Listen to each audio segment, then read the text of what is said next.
The lords of Tiamura once ruled these waters, and to the dragons of the island they sacrificed their daughters. Prince Nehru now lived in the Wormlord's palace, but I did not fear his pirates. I had come for the Book of the Prophets, stolen by a traitor from my sanctum. As we rowed to the shores of the island, I swore to reclaim what was rightfully mine. Nehru's boat skimmed across the sea, an osprey gliding over waves. As I marveled at the magic that held our boat aloft, Sangharul whispered a dire warning. Only the unseen, the mysterious gods of the Munari, could have contrived such a vessel. We spied the shores of Halasar by the light of the rising sun and parted ways at the palace. For Nehru's help, I owed him a prisoner, though I'd have to catch him first. Lahara walked the desert of 30 suns, and in a stone she trapped them, all but one. In the sand she sowed the seed from which the tree of Ela grew. Aosi is the wind that blows through its branches. With blood, sand, and a branch of the tree, Lahara made the firstborn. Halasar is the kingdom where they dwelled, and so we are their children. With our eyes we see the wind that sings through Ela's branches. The wind grew fierce, a storm rose up and broke the tree of Ela. Lahara wept as the long night fell and darkness devoured her children. How to heal the broken tree? How to mend the branches? Lahara sailed from Halasar to dream the silent mystery. In the 9th century of the 9th age, a child of the mark is born. Lahara, queen and savior. Halasar shall rise from the tomb of the righteous, for she is the goddess reborn. So it is written in the Book of the Prophets. Halasar shall rise from the tomb of the righteous, the sepulchre of Gutharin, first emperor of Galdir. There we decimated the Medivan army. Their leader Crobulus lay trapped inside with his temple guards. We learned the Hierophant was planning a ritual, a desecration of the Holy Tomb.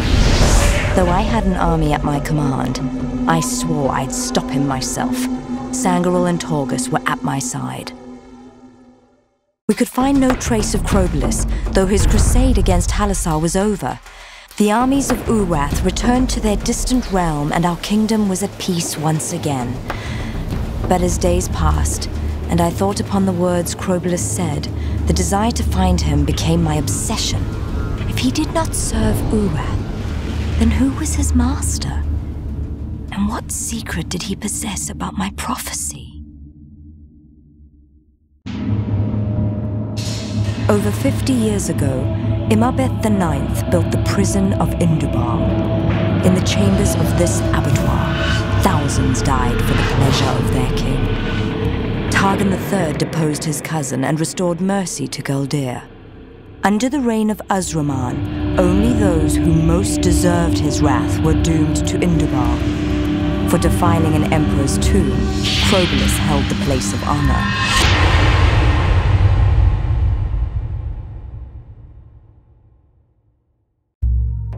The Munari were an aquatic race, born in the depths of the sea. Beneath their city dwelled the unseen, and all lived in terror of them.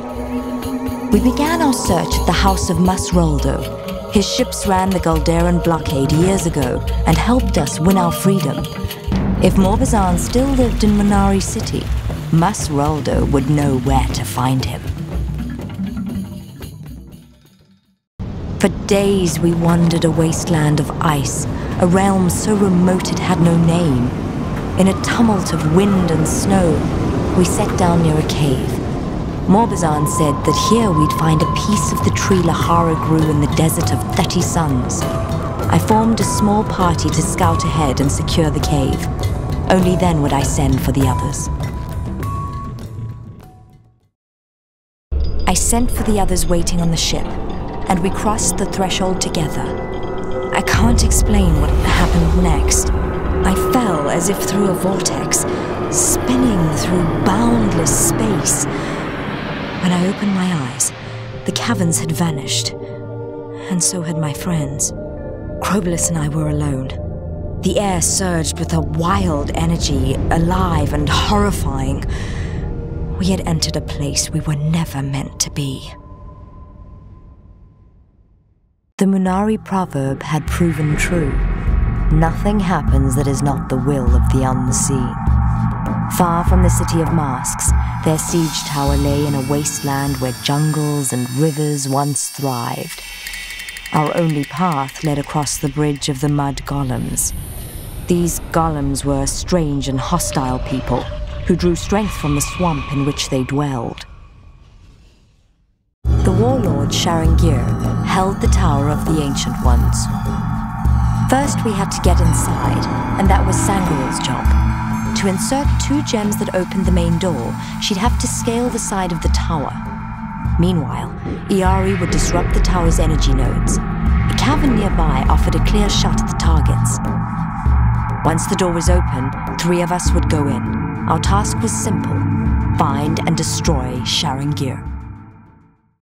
The River of Light flowed to Kargathalon on the far side of a valley. Iari and the siege tower now moved with a singular purpose, but 3 chasms blocked our path. A series of spinning bridges could not be crossed unless we seized the towers that controlled them. To that end, we'd work together in pairs.